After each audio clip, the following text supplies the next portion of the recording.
Hello everyone, welcome to career maths. मैं हूं धर्मेंद्र भारद्वाज। कैसे हैं आप लोग?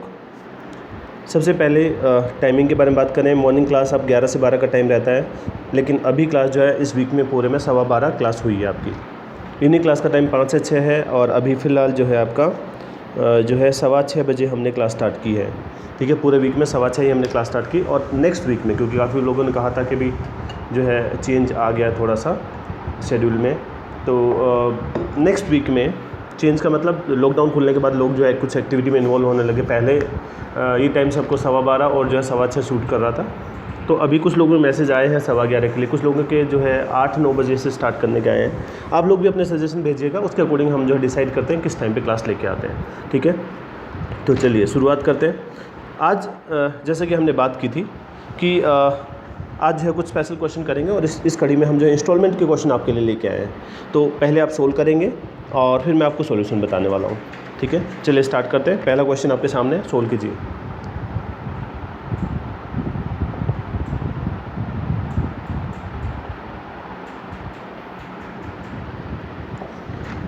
A man borrow ₹2100 undertakes to pay back with compound interest at the rate of 10% per annum in two equal yearly installment. At the end of first and second year, what is the installment of each year? तो यहाँ पे जो है compound interest का instalment का question है, किसी ने पूछा भी था, तो आज इसको हम करने वाले हैं।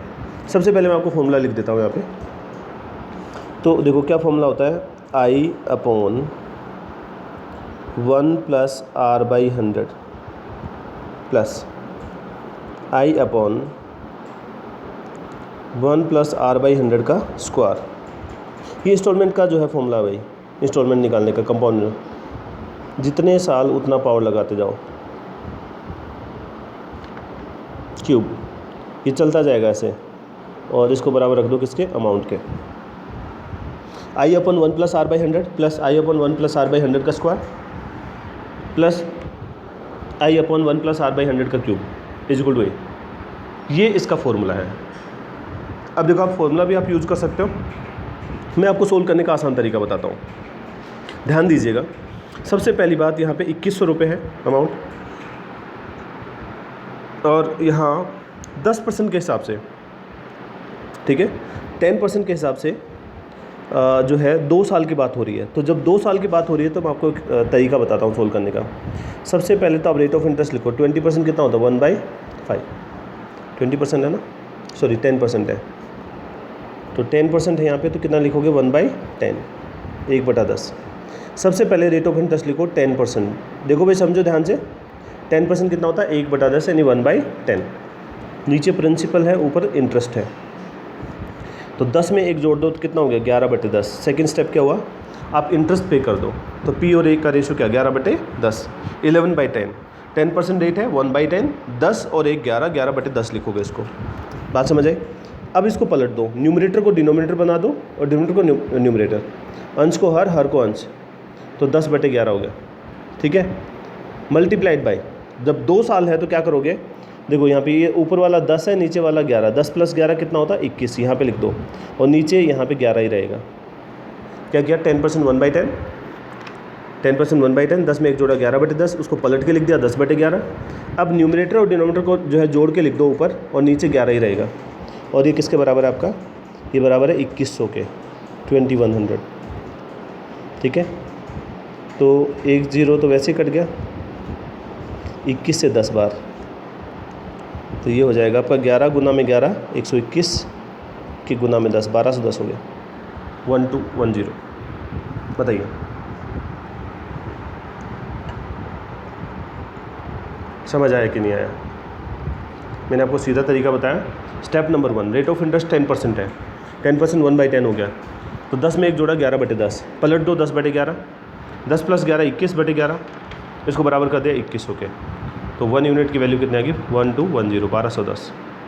नेक्स्ट, चलो दूसरा क्वेश्चन करके बताओ, इसी से ट्रिक से करके बताओ भाई।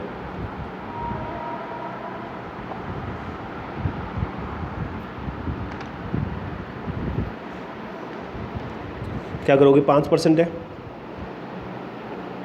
5% को क्या लिखोगे 1/20। क्या लिखोगे फर्दर, 20 में 1 जोड़ दिया 21/20, पलट दो इसको 20/21, दोनों को जोड़ो 20 + 21 कितना होता है 41/21।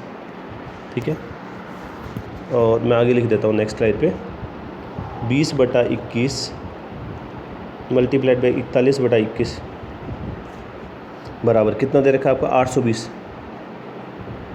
820 41 से 2 बार जाएगा, 20 से 20 कट गया, 1 की वैल्यू 21 गुना में 21 कितना हो जाएगा 441 हो जाएगा, 441।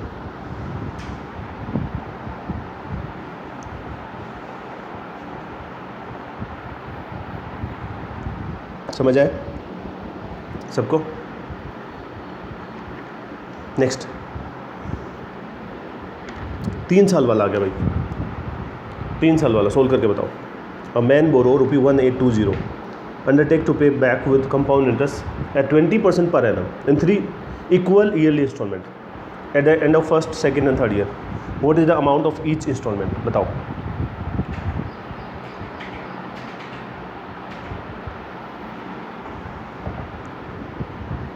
देखो अब आप फॉर्मूला लगा सकते हो, ये पीछे वाली ट्रिक इस पे 3 साल पे नहीं लागू, वो 2 साल के लिए था। आपको कुछ स्टेप तो सेम है, बाकी आपको सोल्व करना पड़ेगा। जैसे 20% कितना होता है 1/5, तो पहला स्टेप क्या था 5 में 1 जोड़ दो 6/5 हो गया। ठीक है, अब इसको पलट के लिख दो 5/6। अब 1 साल है तो 5/6 होगा, 2 साल है तो 5/6 का स्क्वायर, 3 साल है तो 5/6 का क्यूब, और ये किसके बराबर हो जाएगा आपका 1820 के। 5/6 + 5/6 का स्क्वायर + 5/6 का क्यूब। अब इसको सोल्व करोगे हो जाएगा 5/6 + 25/36 125/216 बराबर 1820।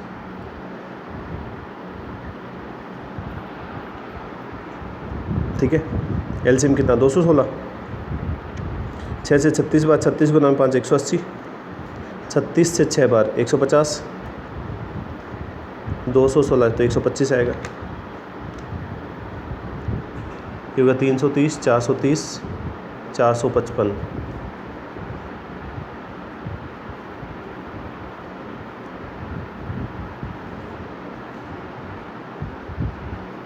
चार बार 1 यूनिट की वैल्यू 864, 864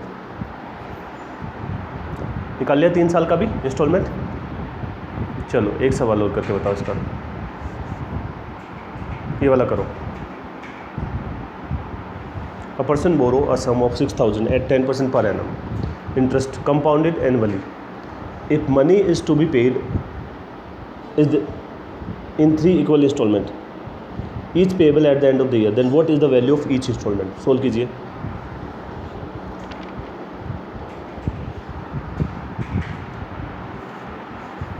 सोल्व कीजिए पहले।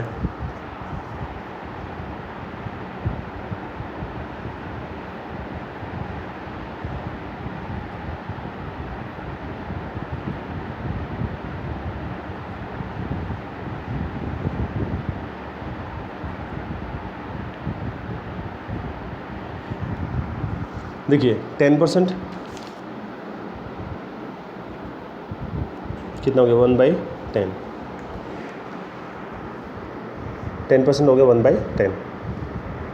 क्या करोगे 10 में 1 जोड़ दो 11/10 और फिर पलट दो 10/11 + 10/11 का स्क्वायर 10/11 का क्यूब बराबर किसके है 6000 का।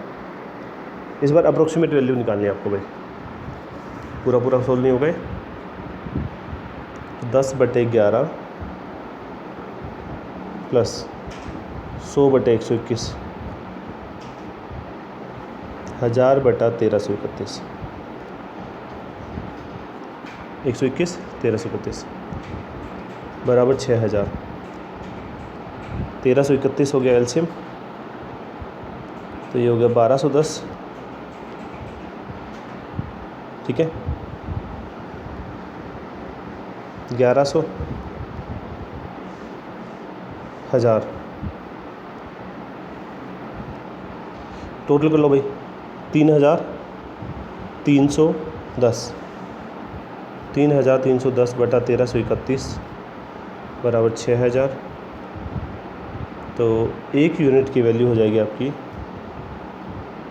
6000 गुना में 1331 डिवाइडेड बाय 3310। 6000 गुना में 1331 बटा 3310। सोल्व करोगे इसको, ये आएगा आपका लगभग 2412 पॉइंट समथिंग, 2412.6 के आसपास। ठीक है, चलो एक और क्वेश्चन करके बता दो। 3 equal installment each of ₹200 were paid at the end of year on sum borrowed at 20% compound interest. Compound it annually. Find the sum. इस बार इंस्टॉलमेंट बता दिया, अमाउंट बताना है, तो सीधा फॉर्मूला में रखना है। कैसे? 20% 1/5 होता ना, ठीक है। तो यहाँ पे आप क्या करते हो, फॉर्मूला क्या था, अमाउंट बराबर आई अपॉन, तो आई को कॉमन ले लेते हैं, ऐसे होता है ना, आई अपॉन 1 प्लस R/100। 2 साल क्या करोगे, आई अपॉन 1 प्लस R/100 का स्क्वायर। 3 साल क्या करोगे, मैंने कोई शॉर्ट ट्रिक नहीं बताई, मैंने इसी का ऑब्जर्वेशन बताया था आपको अभी पीछे, ठीक है, ऐसे चल रहा है। तो इस बार ये अमाउंट ही बता देनी है कि कितना उधार था उसमें। तो इस आई को कॉमन ले लेते हैं अपन, आई को हमने कॉमन ले लिया, ई बराबर निकालना है ना, आई को कॉमन ले लिया और उसको ठीक वैसे पलट देते हैं। 5 में 1 जोड़ दिया 6/5 और पलट देते हैं तो क्या होता है 5/6। तो ये इस तरह से आ जाएगा, इसके इंटू 5/6 ऐसे प्लस 5/6 का स्क्वायर। 2 साल है और कितने साल है यहाँ पे 3 इक्वल इंस्टॉलमेंट, तो 5/6 का क्यूब हो जाएगा। ठीक है, इंस्टॉलमेंट कितने की 200 की, तो एलसीएम कितना हुआ 216। तो यहाँ से 180, 6 से 36, 6 कितना हो गया 150 और ये 125। तो इसको जब सोल्व करोगे तो 200 गुना में 455/216, 200 गुना में 455/216। बताइए, ये आ जाएगा लगभग 421.3 के आसपास आएगा। ठीक है, इस बार इंस्टॉलमेंट दे रखा है, आपको अमाउंट बतानी है। क्लियर है सबको? चलो एक और क्वेश्चन बता दो ऐसा। पढ़िए question. A man borrow ₹3000 from a bank at the rate of 30% at the end of each year. He repay 1000। What amount should he pay back at the end of the 3rd year to complete the loan? देखिए 3000 है। अब वो 3000 रुपये जो है वो कहता है कि हर साल के अंत में वो 1000 चुका देता है। 30% का रेट है, तो सबसे पहले 30% का रेट है। 3000 पे 30% कितना, 10% 300, 30% 900 हो गया। 3000 में 900 जोड़ा तो 3900 हो गया। 3000 है, उसमें 10% 300, 30% कितना 900, 3000 में 900 जोड़ा 3900 हो गया। अब 1000 पेमेंट कर दिया तो माइनस किया तो 2900 हो गया। अब 2900 पे 30%, 10% 290, 30% कितना 870 हो गया, 3770 हो गया। अब उसमें से 1000 माइनस कर देंगे, 2770। फिर 30%, तो 277 इंटू 3 कितना 21 और 2 23, 6 और 2 8, 831 जोड़ दो उसमें 3500, 3601 हो गया। तो तीसरे साल के एंड में पूछा, देखो 3,000 थे, उस पर 30% कितना हो गया आपका 900, तो 3,900 हो गया। 1,000 रुपये किया, कितना बचा 2,900। फिर उस पर 30% कितना 870 जोड़ दिया, कितना 3770। अब उसका जो है 1,000 पेमेंट कर दिया तो बचा कितना 2770। फिर उस पर 30% 831, तो 3,601 रुपया जो है टोटल पेमेंट करना पड़ेगा तीसरे साल के अंत में। At the end of the third year he has to pay 3,601 to complete the loan. Next, a man buy a bike and promise to pay ₹10,800 installment per year at the rate of 20% per annum for 3 years. Find the total cost of the bike. Again जो है वो cost निकालना है उसका, cost price बताना आपको। 20% 1/5 आपको instalment दे रखा है, तो इधर भी क्या करोगे आप, अमाउंट बराबर इंस्टॉलमेंट बार कॉमन ले लो, अंदर क्या चलेगा 5 और 1 6, 6/5 और फिर 5/6, तो 5/6 प्लस में 5/6 का स्क्वायर, 2 साल है तो, और 3 साल है तो 5/6 का क्यूब, 5/6 का क्यूब। ठीक है, क्या हो जाएगा आपका, ये पहले कर लिया था हमने कैलकुलेशन इस तरह का, तो 10,800 यही बदला बस केवल, तो ये आ जाएगा 455/216। तो 216 से कितनी बार जाएगा 5 बार, तो 50, 50 गुना में 455 कर लो, कितना हो जाएगा 25, 25 और 2 27, 20 और 2 22, 22,750 हो जाएगा, 22,750। Next, a man borrowed 25,220 and promised to pay at 5% per annum in 3 equal installment। 3 साल का निकालना भाई, फिर से 5% कितना होता है 1/20, तो 20 और 1 21/20, पलट दो तो क्या हो जाएगा 20/21, 20/21, फिर 20/21 का स्क्वायर, फिर 20/21 का क्यूब, स्क्वायर और क्यूब। 3 साल है ना तो क्यूब तक चलेगा 3 टर्म, 2 साल है तो स्क्वायर तक चलेगा, और ये बराबर है किसके 25,220। ठीक है, तो यहाँ पे ले लेते हैं इसका एलसीएम, ये हो गया 20/21, दूसरा हो गया 400/441, मैं इसको 21 का स्क्वायर लिखता हूँ, और 8,000 डिवाइडेड बाई 21 का क्यूब। ठीक है, तो क्या हो जाएगा ये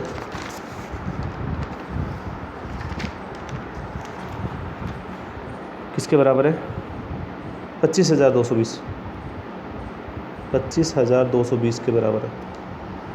ठीक है, अब फर्दर इसको सोल्व करें तो 21 का क्यूब 9261, एलसीएम कितना होगा 9261, तो 441 से गुना करोगे 20 को, हो जाएगा 882, 8820। यहाँ 21 से गुना करोगे 8400, यहाँ पे 8,000, 25,220, टोटल करो 2400, 2520,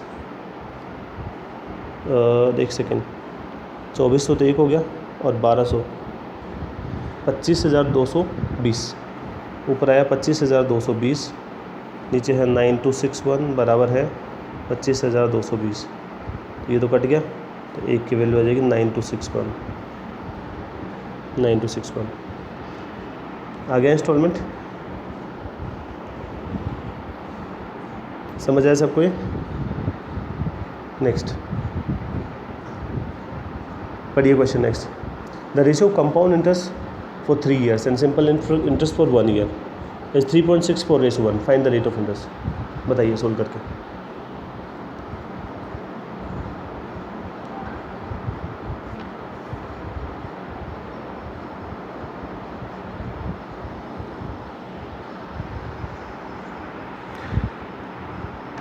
देखो इस क्वेश्चन को अगर हम वैसे ही देखें तो जो है यहाँ पे आपको डेटा इनसफिशिएंट मिलेगा, लेकिन हम इसको हम सोल्व कर सकते हैं। कैसे देखो, सबसे पहले रेशो दे रखा 3.64:1।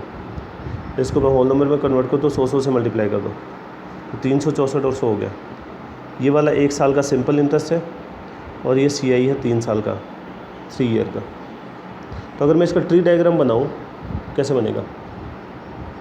सिंपल इंटरेस्ट 100 है,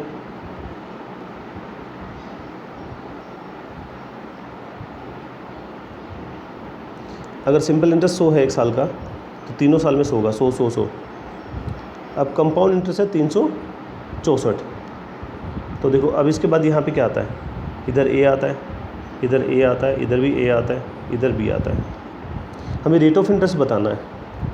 तो एक बात तो कन्फर्म हो गई, 300 तो यहाँ पे आ गया 364 में से, क्योंकि CI कितना है, CI 364 है। 1 साल का सिंपल इंटरेस्ट 100 है, तो ये देखो यहाँ पे अगर ये 100 100 100 300 आ गया, तो ये जो डिफरेंस है CI और SI का, 3 बार A और 1 बार B, यानी 3A + B की वैल्यू कितनी हो जाएगी, 64 हो जाएगी, 64। 3A + B की वैल्यू 64 हो जाएगी। अब देखो ये A कहाँ से आया, ये 100 से आया, और B कहाँ से आया, A से आया। तो 3A + B जो है, 3A + B की वैल्यू 64 है। तो वैसे तो यहाँ देखो हमारे पास 2 वेरिएबल की इक्वेशन बन गई और इक्वेशन 1 है, तो इसको सोल्व करना पॉसिबल नहीं है। लेकिन अगर ऑप्शन दिए हैं तो हम वैल्यू पुट करके देख सकते हैं सीधा A और B की, या फिर जो है वैसे हम हिट एंड ट्रायल दें। यहाँ अगर मैं आपसे बोलूँ कि माना कि A की वैल्यू 20 है, अगर A की वैल्यू 20 है तो 20 गुना में 3 60, तो B की वैल्यू कितनी होनी चाहिए, 4। तो इसको अपन वेरीफाई करके देखते हैं। अगर ये 20 जो है 100 का जितना परसेंट होगा, उतना ही ये 4 जो है 20 का परसेंट होगा, यानी A जो है 100 का जितना परसेंट है, B उतना ही A का परसेंट है। आई रिपीट, यहाँ पे मैंने हिट एंड ट्रायल मेथड से जो है A की वैल्यू 20 ली और B की वैल्यू 4 आ गई। तो A जो है 100 का जितना परसेंट है, उतना ही परसेंट B A का होना चाहिए। तो अगर मैं देखूँ कि 100 का A कितना, यानी 20 कितना परसेंट होगा, 20% होगा। 20 जो है 100 का कितना परसेंट होगा, 20% होगा। तो इसी तरह से B A का यानी 4 20 का कितना परसेंट होगा, तो 4/20 कितना हो जाएगा आपका, 4/20 1/5 ही होता है, तो 20%। तो इसका मतलब जो ये सही माना है हमने, तो हमारा रेट ऑफ इंटरेस्ट कितना हो जाएगा, 20% हो जाएगा। बात समझ आई?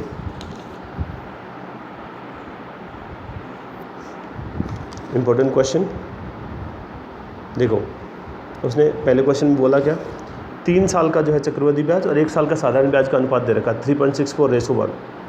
तो 3.64 और 1 100 से मल्टीप्लाई कर दिया, 364 और 100 हो गया। अब देखो P जो है वहाँ पे 100 100 100 300 हो गया। बचा क्या, ये जो डिफरेंस आता है A और B, तो 3A + B की वैल्यू 64 होगी।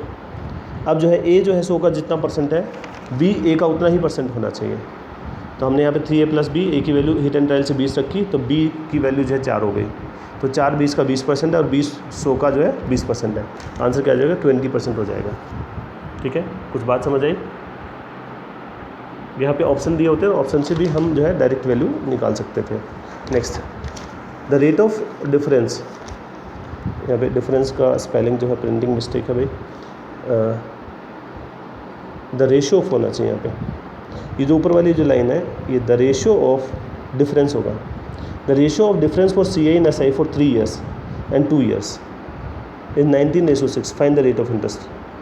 ठीक है, जो 3 साल का चक्रवृद्धि ब्याज में अंतर और 2 साल के चक्रवृद्धि ब्याज देखिए 3 साल व 2 साल के चक्रवृद्धि ब्याज व साधारण ब्याज के अनुपातों अंतर का अनुपात जो दे रखा है 19:6। ठीक है, तो देखो 3 साल का डिफरेंस क्या होता है, मैं पहले फॉर्मूला लिख देता हूँ। ऊपर 3 साल का डिफरेंस कितना होता है, P × R/100 का स्क्वायर इंटू 300 + R/100, और 2 साल का अंतर कितना होता है, P × R/100 का स्क्वायर। तो ये रेशो कितना है, 19:6। P × R/100 का square into 300 + R/100 divided by P × R/100 का स्क्वायर इज इक्वल 19:6। तो आप जो है इससे भी सोल्व कर सकते हो। यहाँ पे देखो इधर से सोल्व हो जाएगा, ये ऐसे कैंसिल हो गया। अब आपके सामने 300 + R/100/19/6 सोल्व कर सकते हो। इसको क्रॉस मल्टीप्लाई कर लो, ये क्वेश्चन था the ratio of difference of CI and SI for 3 years and 2 years। तो 3 साल का CI और SI में अंतर और 2 साल के CI और SI में अंतर, इसकी बात हो रही है। ठीक है, तो यहाँ पे क्रॉस मल्टीप्लाई किया तो 1800 प्लस 6R हो जाएगा, 1800 प्लस में 6R और ये हो जाएगा 1900। 6R बराबर कितना हो गया 100, R बराबर 100/6, 16 से 2/3% हो जाएगा। ठीक है, 16 से 2/3%। आप ऐसे फॉर्मूला रख के कर सकते हैं, डायरेक्ट भी कर सकते हैं। कैसे ट्री डायग्राम बनाओ, क्योंकि यहाँ पे ऐसा ही आता है, ऐसा ही यहाँ पे जो 2 साल में अंतर A होता है और 3 साल में A और B। देखो ऐसा ही, तो 2 साल में अंतर A हो गया, 3 साल में क्या हो जाएगा, इन दोनों ऐसे पे A आ जाएगा, A के ऊपर B, तो 3 साल में 3A + B और 2 साल में A, तो कितना हो गया 19/6।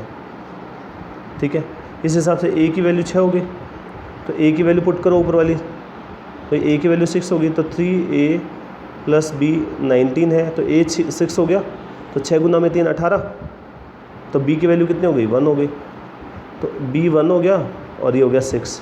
तो ये B कहाँ से आता है, A से आया, तो 1/6 हो जाएगा। 1/6 कितना होता है 16.67% होता है। क्या P पे आता है सिंपल इंटरेस्ट। फिर जो है 2 साल में डिफरेंस A का आ गया, 3 साल में डिफरेंस A और B का आ गया, तो 3 साल का अंतर 3A + B और 2 साल का अंतर A, दोनों का रेशियो दे रखा 19/6। A की वैल्यू 6 है तो पुट कर दिया 3A + B में = 19, A में पुट किया तो B की वैल्यू 1 आ गई, तो 1 कहाँ से आया, B कहाँ से आया, A से आया, तो 1/6 कितना हो गया 16.67 हो गया। Next, the difference between the compound interest and simple interest on a sum at 5% rate of interest per annum for 3 years is 36.6, then sum is. ये कहता है 3 साल में अंतर दे रखा है आपको, किसका, the difference between the compound interest simple interest on a sum at 5% rate of interest per annum for 3 years। 5% की दर है और 3 साल में जो है आपका कंपाउंड इंटरेस्ट और सिंपल इंटरेस्ट में अंतर दे रखा है। तो देखो आप ट्री डायग्राम से कर सकते हो, 5% कितना होता है 1/20। ठीक है, तो अगर 3 साल है तो ये मूलधन जो है आपका 3 साल के हिसाब से 20 का क्यूब, यानी कितना मानोगे 8000 मान लो, 8000। ठीक है, तो इसको लिख लोगे ऐसे 8000 और फिर ट्री डायग्राम बना लोगे इसका। 1/20 400 हो गया, इधर से 400, इधर से भी क्या हो जाएगा 400 हो जाएगा। 400 का 1/20 कितना 20 होगा, इन दोनों 400 का 1/20 20 और 20 हो गया, और इस 20 का 1/20 1 हो गया। तो जो अंतर है 20 40 और 20 60 और 1 61, 61 का डिफरेंस आया। 61 के डिफरेंस की वैल्यू कितनी दे रखी है भाई 36.6 दे रखी है, 36.6 36.6 दे रखी है, तो 1 की वैल्यू कितना हो जाएगा 0.6 हो जाएगी। और 8000 की वैल्यू पूछी है, 8000 की वैल्यू 8000 गुना में 0.6 हो जाएगी, तो हो जाएगा 4800। क्या किया, सबसे पहले रेट ऑफ इंटरेस्ट आपका क्या दे रखा 5%। 5% कितना होता है 1/20, तो नीचे 20 है तो 20 का क्यूब 8000 हो गया, 20 का क्यूब 8000। अब जो है 1/20 तो 400 हो गया। अब पहले वाले 400 के ऊपर 1/20 20 हो गया, फिर 400 पे 1/20 20 हो गया, फिर 20 के ऊपर 1/20 कितना हो गया 1 हो गया। तो 60 61 की वैल्यू 36.6, 1 की वैल्यू 0.6 और 8000 की वैल्यू कितना 8000 गुना 0.6 कितना हो गया 48 हो गया। The difference between the simple interest and compound interest on a certain sum of money at 5% rate of interest per annum for 2 years is 15। देखो 5% 1/20, वापस से वही क्वेश्चन हुआ, 3 साल का टाइम है ना, 2 साल का टाइम है इस बार। तो अब 2 साल है तो मूलधन क्या मानोगे 20 का स्क्वायर मान लो, कितना 400 हो जाएगा। ठीक है, तो निकालते हैं इस पर 400, तो 1/20 कितना हो गया 20, 1/20 पहली बात। फिर जो है क्या दे रखा है यहाँ पे, the difference between simple and compound interest on certain sum of money at 5% rate of interest per annum for 2 years is 15, then sum is. 15 का डिफरेंस दे रखा है आपको, तो 1/20 कितना हो गया भाई, यहाँ पे 1 हो गया। इस 1 की वैल्यू 15 दे रखी है, आपसे 400 की वैल्यू पूछी है, 400 से गुना कर तो 15 गुना में 4 60 हो गया, 6000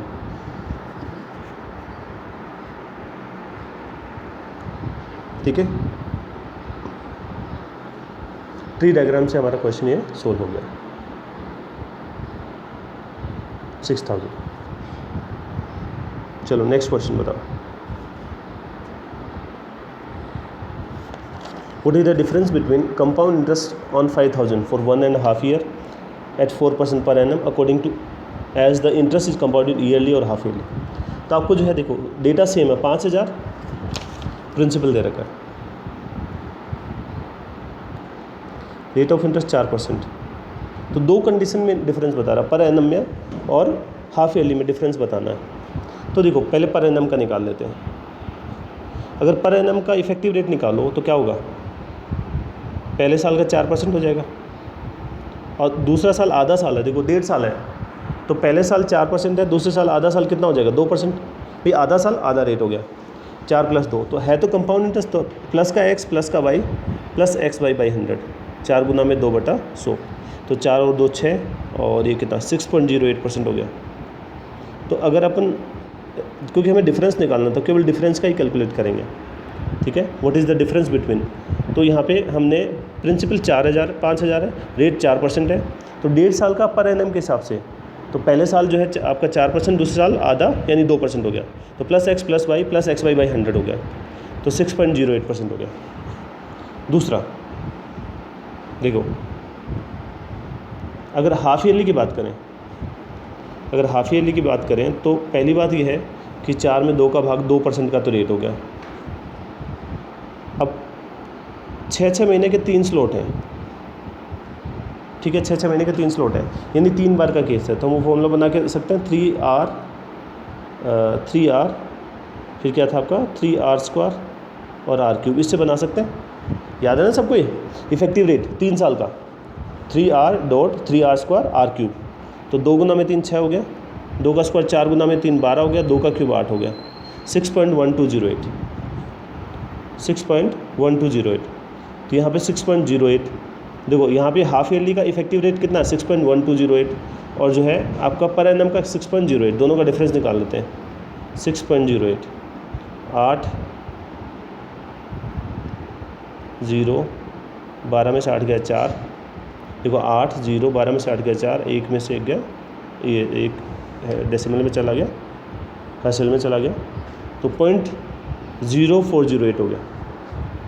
डिफरेंस निकाल लिया, देखिए ऊपर वाला था, ये वाला हाफ ईयरली कंडीशन में आया और ये पर एनम में, इन दोनों का अंतर ही पूछा है, तो 3r.3r² r³, तो 6.1208 कैसा आया, देखो 4% रेट था हाफ ईयरली के हिसाब से, 4/2 2% हो गया, तो 3r यानी 2 × 3 6 हो गया, 3r², तो 2 का स्क्वायर 4 गुना में 3 12 हो गया, 2 का क्यूब 8 हो गया, तो 6.1208, और ये जो है आपका पहले कितना था 6.08, डिफरेंस निकाला तो ये आ गया आपका 0.0408, इसी की वैल्यू निकालनी है, तो 0.0408 परसेंट का मतलब नीचे आएगा 100 मल्टीप्लाइड बाय किसके ऊपर निकालना है डिफरेंस, आपको निकालना 5000 के ऊपर मल्टीप्लाइड बाय 5000, तो ये 4 डेसिमल है ना, इसके 4 जीरो नीचे आएंगे, तो 3 जीरो तो वैसे कैंसिल हो गए, तो 5 से गुना कर लो, ये होगा 40 और ये होगा 20, ठीक है 40, फिर 4 जीरो नीचे आ गई थी ना, 5 से हो गया 40, 5 4 जा 20, और नीचे है डेसिमल कितने आएंगे 2 और 1 3, तो डिवाइडेड बाई 1000 हो गया, ये हो गया 2.04 हो जाएगा, 2.04। भाई आया बात समझ में। तो ये एक और क्वेश्चन हमने सोल्व किया इस तरह का। चलो एक और सवाल बता रहा हूँ, is the difference between compound interest and compounded every 6 month and simple interest on a certain sum of money at the rate of 12% per annum for 1 year is 36, the sum is, सीधा ही हो जाएगा ये तो। ये आपका simple interest के हिसाब से 1 साल तो रेट कितना हो गया, 12% हो गया। कंपाउंड इंटरेस्ट के हिसाब से प्लस का 6 6 इंटू 6/100 तो 12.36% हो गया। तो अब डिफरेंस दोनों में कितना हुआ, दोनों में 12.36% माइनस में 12% तो 0.36% हुआ। 0.36% की वैल्यू कितनी दे रखी है, 0.36% की वैल्यू दे रखी है 36, ठीक है। तो आपको यहाँ पे 1% की वैल्यू 1% की वैल्यू कितनी हो जाएगी, 36/0.36। तो ये डेसिमल के 2 जीरो ऊपर चलेगी। 1% की वैल्यू है तो 100% पूछा है, तो 100 से मल्टीप्लाई कर दो तो कितना हो जाएगा, 10,000 हो गया। 10,000 क्या किया हमने, सिंपल इंटरेस्ट 12% है। कंपाउंड इंटरेस्ट अगर हाफ ईयरली के हिसाब से काउंट करो तो 6 + 6 इंटू 6/100 हो गया, तो 12.36% हो गया, ठीक है। दोनों का डिफरेंस 0.36%, 0.36% की वैल्यू 36, 1% की वैल्यू 100, 100% की value 10,000। Next, a certain amount of money earns ₹540 as simple interest in 3 years. If it earns a compound interest of 376.2 at the same rate of interest in 2 years, then find the amount in rupees. कोई money है, वो a certain amount of money earns ₹540 as simple interest. तो देखो 3 साल का interest आपको देता है कितना, 540। तो 1 ईयर का कितना हो जाएगा भाई 3 साल का 540 है तो 1 साल का 180 हो जाएगा। 3 ईयर का 540, 1 ईयर का 180 हो जाएगा, ठीक है। अब देखो मुझे पता लग गया 1 साल का ब्याज। अब 2 साल का कंपाउंड इंटरेस्ट दे रखा, तो मैं ट्री डायग्राम बना लूँगा। इसको आसानी से सोल्व करने के लिए मैं क्या करूँगा, P, तो यहाँ पे लिख दूँगा 180 और यहाँ पे भी 180। भाई 3 साल का 540 है, 1 साल का 3 का भाग दे दिया, 180 हो गया। अब मैं ट्री डायग्राम बनाता हूँ, 180 180। अब 2 साल का कंपाउंड इंटरेस्ट कितना है, 376.2 है, CI 376.2। तो 180 180 360 तो ये हो गया। ऊपर कितना बचा, 16.2। तो 16.2 कहाँ से आया, इधर से आया भाई। सिंपल इंटरेस्ट के ऊपर ब्याज है ना, ब्याज के ऊपर ब्याज आया भाई। 3 साल का जो है 540, 1 साल का 180। तो ट्री डायग्राम में ऐसा ही कितना हो गया, 180 1 साल का, तो दूसरे साल भी 180 होगा। अब एक्स्ट्रा जो ब्याज आता है कंपाउंड इंटरेस्ट वाला, ये 376 है, तो 180 180 360 हो गया। तो ऊपर का 16.2 कहाँ से आया, ये 180 के ऊपर ब्याज के ऊपर ब्याज आया, पिछले साल के ब्याज पर। तो यहाँ से मैं रेट निकाल सकता हूँ 16.2/180 गुना में 100 करके, ठीक है। तो ये एक डेसिमल नीचे आ गया 10, तो 2 जीरो कट गई यहाँ से। 18 से कितनी बार गया, 9 बार, तो 9% रेट हो गया आपका। इस 9% रेट की वैल्यू दे रखी है आपको। 9% जो है रेट है आपका, इसकी वैल्यू 180 आ गई, 1 साल का ब्याज। 1% की वैल्यू कितनी हो जाएगी, 20, और 100% की वैल्यू कितनी, 2000 हो जाएगी। हो गया सिंपल। देखो 3 साल का ब्याज 540, 1 साल का 180। तो ये डायग्राम बनाया प्रिंसिपल पे, 180 180 180 + 180 360। अब कंपाउंड इंटरेस्ट 376 है 2 साल का, तो 16.2 ब्याज किस पे आया, 180 से है। यहाँ से रेट ऑफ इंटरेस्ट निकाल लिया जो कि 9% आया। 9% रेट ऑफ इंटरेस्ट है जिसका 1 साल का ब्याज की वैल्यू 180 है। 1% की वैल्यू 180/9 यानी 20 हो गई। 100% जो यानी मूलधन जो है कितना हो जाएगा, 2000 हो जाएगा, 2000। डन। तो ये थे आज के क्वेश्चन। चलो अब टेस्ट के लिए तैयार हो जाओ। आपके सामने टेस्ट आ गया, 3 मिनट का टाइम है, सोल्व करो। 3 मिनट सब लोग सोल्व करेंगे भाई, कोई भी खाली नहीं बैठा आज।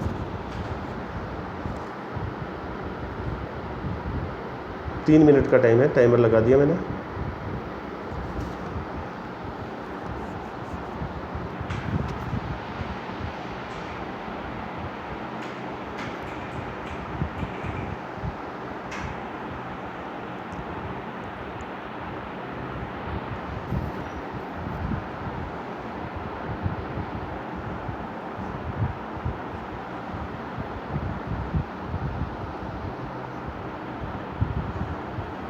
सोल्व करें सब लोग।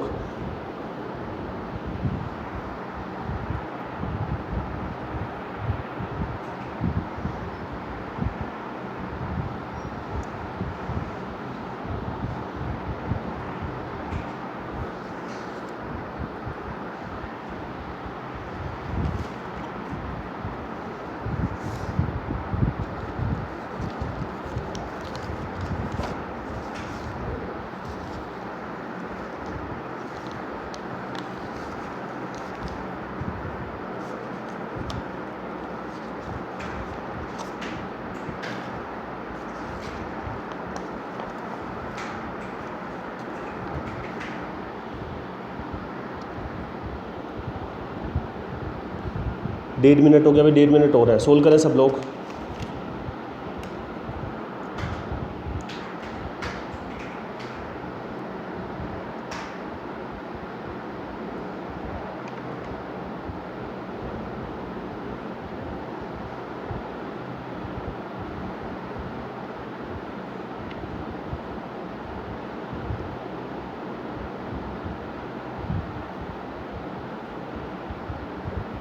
एक मिनट हो रहा भाई, उसके बाद मैं आंसर लिख दूंगा यहाँ पे।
हो गया भाई सबका?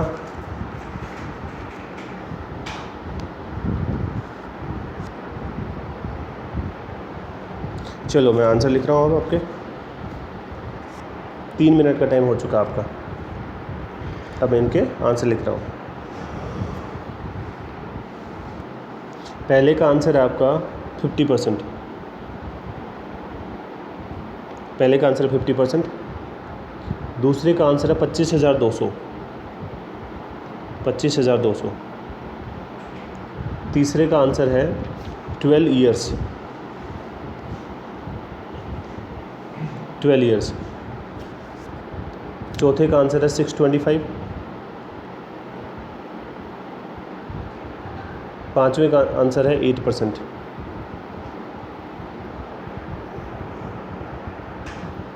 फर्स्ट का आंसर है 50%। सेकंड का आंसर है आपका 25,200।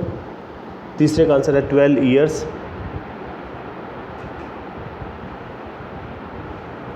ठीक है। चौथे का आंसर है 625। पांचवें का आंसर है 8%। बताइए अब स्कोर बताइए अपना अपना। 5 आउट ऑफ 5 कितने लोगों के? चलिए ये थी आज की क्लास।